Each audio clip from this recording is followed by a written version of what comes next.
Scanning for audio.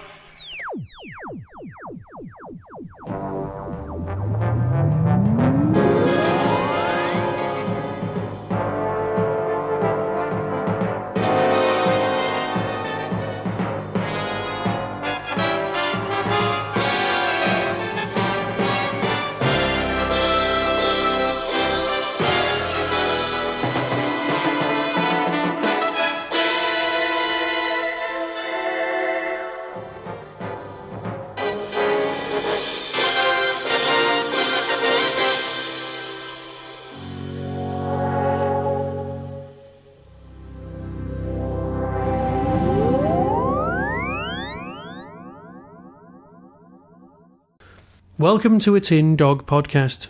Yes, it's the summer of BLAKES 7. And welcome. We've got 13 of these throughout, running all the way up to September. And you know what?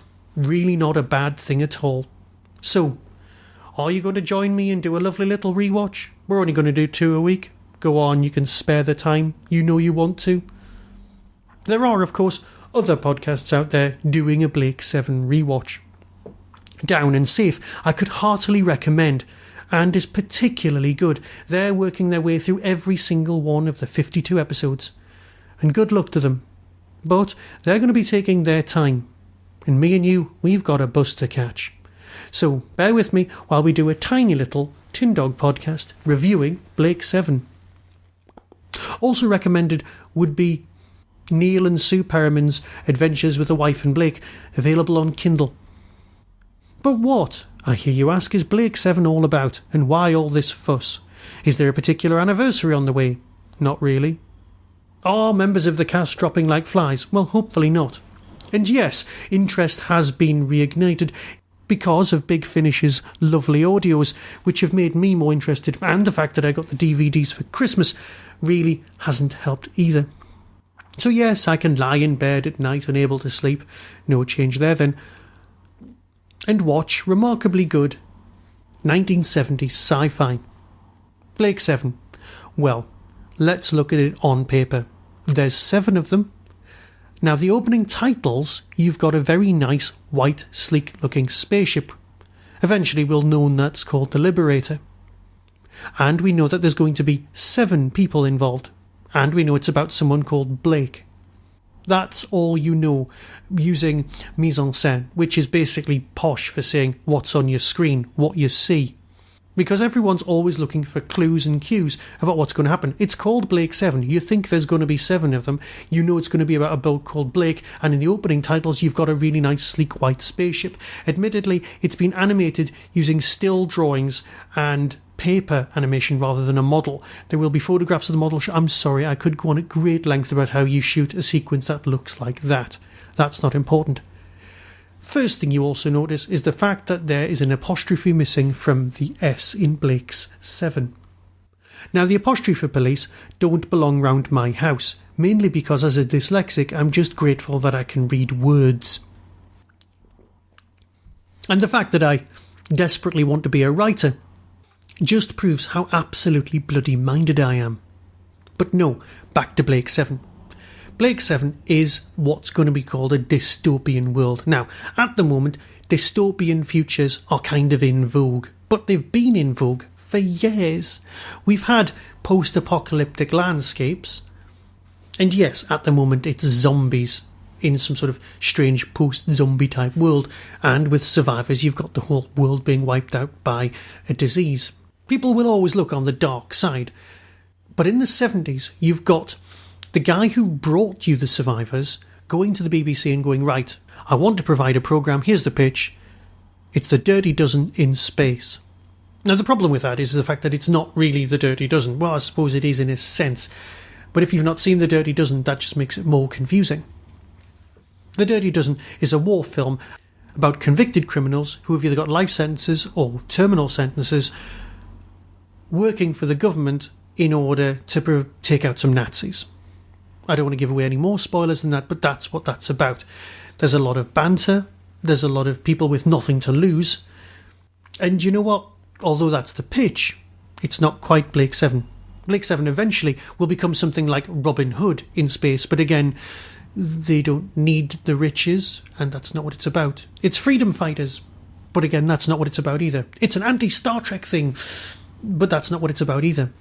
It's about all of these things, and none of them. Yes, people can bring modern parallels, things like Firefly, where you've got a bunch of almost rebels on the run, but not quite on the run, but they're traders. Yes, they've got a psychic on board and that kind of thing, and we'll get to all of those things later. We are, of course, only dealing with Series 1 at the moment. 13 episodes of just loveliness. So Episode 1 is called The Way Back, and it involves a lot of story which you never see on camera. They could make a prequel, but as if you saw a prequel you would know what's happening, see Star Wars Episode 1, and you'd get a bit bored, see Star Wars Episodes 1 to 3, then that's not really needed. This story is great, but it's often seen as combining really well with Episode 2, Spacefall. That's what we'll be covering next time, but this time it's Blake 7 and The Way Back. So what actually happens in this story? Now, for me, Blake 7 takes place in what I could only describe as a collection of dystopian ideas. It's as if somebody got my first big book of strange futures, my first big sci-fi book, and kind of ticked all the boxes without thinking things through. The government are bad. The government are bored and they've been in power forever. There is an establishment who rules everything. Again, sounds a bit like what we've got now. It sounds a bit like what we've had for a long, long time. Thinking that's how things are and that's how things will always be is a very dangerous assumption for both the people in power and the people not in power. People will often try and change things from within. Now, you've got references to stuff like Brave New World, where you've got the society with almost a caste system, where you've got things like the alphas, the betas, the gammas, the deltas, which are in Brave New World. Off the top of my head, I can't remember seeing any children in Blake 7. So, if Doctor Who annoys you because it's got too many kids in it, again, this is a reason to go and watch Blake 7. So the basic story, getting back on target, is that one guy, an alpha-grade technician, known as Rog Blake, is approached by two shady individuals. Imagine a Logan's Run style world. Everybody's in a big dome. But, unlike Logan's Run, they all know of the existence of the outside world and they're just not allowed to go there. Perhaps not everybody knows about the outside world. If the world you live in is just one big building and there's no windows to see outside, then that's fine. Why is it a dome? Is it because it's controllable? People are doped up to the eyeballs. Now, admittedly, in a society like ours, we choose to medicate ourselves, which is a whole different kettle of fish. But here it's pumped into the water supply. Again, it's a 70s and 60s bit of paranoia about being controlled by governments. But as they put bromide in tea in the Second World War to control people's ardours, well, let's face it, the reality is still the reality. So yes, it's almost a dystopia by the numbers. It's got that big list of sci-fi cliches, and let's call a spade here, or in spade a shovel. One person's cliche is another person's meme. It's the same thing, a repeated idea that turns up time and time again. A cliche is seen as a bad thing. A meme is seen as something more literate. They're basically the same thing. Stuff you've seen elsewhere turning up in order to fill the plot. A nation does write pacey stuff. There's a reason he was so rich and there's a reason he was so, well, popular. But Blake 7 is dark. It's not just fluffy, wonderful Doctor Who. It's kind of dark. The ideal person to write stuff like this would have been Robert Holmes, because it's dark with flashes of comedy, a bit like real life. So your basic plot is that Blake is approached by some shady characters and asked to pop outside for a chat with their friends. Admittedly, Blake 7 is remarkably slow by today's TV standards. But they go outside, they find their way, and they're followed by someone called Tarrant. There are many characters called Tarrant in, well, the works of Nation. It's kind of a recurring gag amongst fans of this and Doctor Who that you'll always find someone called Tarrant somewhere. I'm sure there's a whole sketch written called Terry Nation Street, but that's, again, going off topic. Blake heads out of the city and towards a secret meeting. Now, this secret meeting has the token American/Canadian in it. I think he's Canadian. And he's the sort of person you saw in lots of other programmes, i.e. someone who lives in England but is definitely from another country in order to play those sort of characters, which means that people travel around the world still in the future, so they're not just limited to their domes. Now, in a totalitarian state, do they still use cash? Are things still about money? Well, eventually, of course, because there are criminals, you find out that there are cash-based cultures. So that's kind of just an extension of us. There are security cameras everywhere watching everyone's move. And because these days we're all used to it, we just sort of let that go and go, yeah, everyone's being watched. But in the 70s, security cameras were a kind of a new thing. They were an expensive item. I remember my first ever security camera that I was aware of. It was in Boots, the chemists in central Newcastle, in the one in Eldon Square. I believe that opened in 1977, so it was around the time that this was on, and I was about 5, and I was fixated on this. It would have been after 1977 because it bore a striking resemblance to the interrogation robot from Star Wars, and I remember being a bit scared of it, mainly because it looked like the interrogation robot from Star Wars, a big round black thing with cameras on the bottom. I'm not sure how many of them were real, and I'm not sure how many of them were fake, but it did rotate of its own accord. It was a scary item, and at the time that sort of thing worried people being monitored. Of course, now people's mindset is more on the case of A, is anyone actually watching them? And the answer is usually no. And B, well, if you're not doing anything wrong, it's fine to be filmed. And yes, everyone's filming each other with Instagram and Facebook and Friend Face and Prattle or Twitter, whatever it's called. But you get what I mean, everyone's always reporting on each other. But then, in the 70s, paranoia, in a kind of a 1984 George Orwell, again ticking extra boxes kind of a way, was on the cards. So this is what we had. Blake leaves the city, goes to have his chat, and the authorities are not impressed. Blake finds out that he was once a massive political force, frowned upon by the other parties, and then he was taken away and brainwashed and told everyone that he was wrong.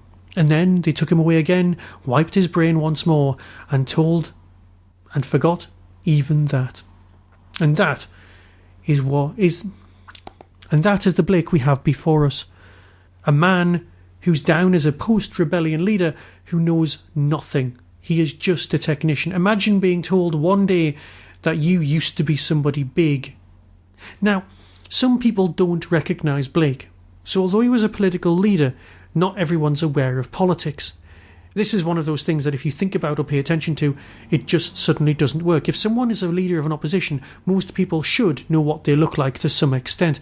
But then again, how many political leaders, especially in the UK, do you actually know by sight these days? Are politicians more and more faceless? Perhaps that's the way the future goes, so perhaps Nation wasn't that far from the truth. Of course, the authorities turn up and decide to massacre everyone, all at the control of the Tarrant person, who is, of course, a traitor. You think he's a traitor and was dubious anyway. So that's what we get. Blake's arrested and taken away. His mind control begins to slip and snap, and he starts realising exactly who he was. Now this is where the story gets interesting. Blake's now in a cell, and he decides to admit that he went outside. The powers that be, however, want him taken out of the picture for good. And they do something very 70s, without even knowing it's very 70s and very BBC. They accuse him of being a child abuser. This is exceptionally brave, and I think that if Blake 7 was brought back these days, no one would be brave enough to do this as an author. No one would be brave enough to say, yes, this man is a child molester. And it gets worse. Because although this is done in a kind of haphazard, offhand way, how they do it is awful. They take memories and insert them into children's minds. Now, A, where do these memories originate from, and where were they recorded? So they must have existed somewhere. Does that mean that this abuse took place at the government's behest? And also, once someone believes something like this has happened to them, it's happened to them. So although the memory is of it happening via Rog Blake, it's actually by the government, by the society, by the person who is implanting the memories. No, physical abuse may have actually gone on, but that doesn't mean that the fact that the memory's there doesn't make it just as bad. Yes, there is some sort of legal counsel who tries to find out that these memories aren't real, but let's face it, as a piece of writing, it's incredibly well thought out. So Blake is now accused of this, the one thing guaranteed to write someone off from society. Just pay attention to any English tabloid newspaper. So as a society, no one is going to go, yeah, that Rog Blake, nice bloke, anymore. Of course, there's a whole ongoing thing about some people on Earth, and you think, as a reader, as a viewer, you're thinking, oh, these are the people going to be on Earth fomenting rebellion, while Blake's off somewhere else doing that, and he gets sent to Cygnus Alpha. Also, interestingly enough, there is a justice machine. No decisions are made by anyone other than a computer. Yes, you've got the wisdom of Solomon, but you've also got programming going on. So this computer decides to send Blake off to Cygnus Alpha, a penal colony. Now, the existence of a penal colony in England was a bit rubbish because we sent them all the way to Australia, possibly in order to turn the country into an actual viable place. But why send someone to Cygnus Alpha? I suppose it's in order to store him for possible future use by some political government. An extra pawn later to be used, rather than just have the death sentence. Is it the impression of not having the death sentence? Or is it because someone would be... Or is it seen as a fate worse than death, being sent to Cygnus Alpha? But given the other people who go to Cygnus Alpha, that doesn't ring true either. That is for the next podcast. Blake eventually meets Villa and Jenna, a thief and a pirate, who are all being sent away to the penal colony of Cygnus Alpha. And that is what we'll try and cover in the next few podcasts. Because that was episode 1 of Blake 7. A tight, taut piece. Yes, there are some lacklustre performances, especially by Federation guards and Federation personnel, but you don't know if they're doing it on purpose to prove how deathly dull the society is in the future and how throwaway people are. What the BBC does well is science fiction like this, chatting.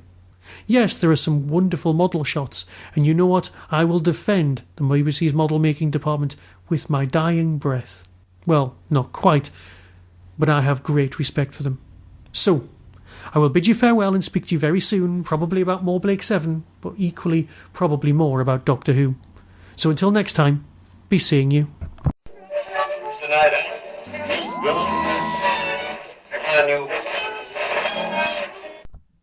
On the 5th of September 2015, Hooverville will return.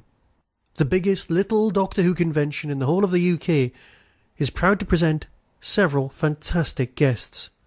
First off is the Colin Baker, a man who needs absolutely no introduction. Guests also include the author Jenny Colgan, responsible for Dark Horizons and Time Trips, Richard Marson, the man behind JNT, The Life and Scandalous Times, and the brand new book Drama and Delight, the biography of Verity Lambert, Dan Starkey, the man behind the mask when it comes to Commander Strax, and of course Ian the Elf in the Christmas special, Terence Dix, one of the men behind the Third Doctor and more Target novelisations than you can shake a stick at, the actor David Benson, from Robot of Sherwood, Iris Wildtime and the Scarifiers, Matthew Waterhouse, yes, Adrake, Michael Pickwood, the current production manager on Doctor Who, and Karen Louise Hollis, author of The Man Behind the Master, the biography of Anthony Ainley. More guests may be added, but either way, that's a fantastic lineup. Visit the Derby Quad website on www.derbyquad.co.uk and follow the links. Saturday the 5th of September 2015. See you there.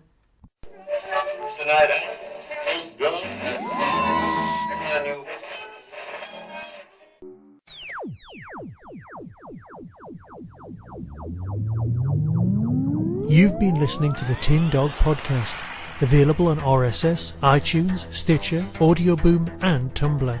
Doctor Who and its associated works are copyright of the BBC. No infringement is intended.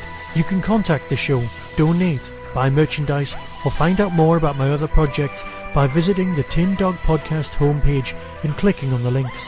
The Tin Dog Podcast is a founder member of the Doctor Who Podcast Alliance.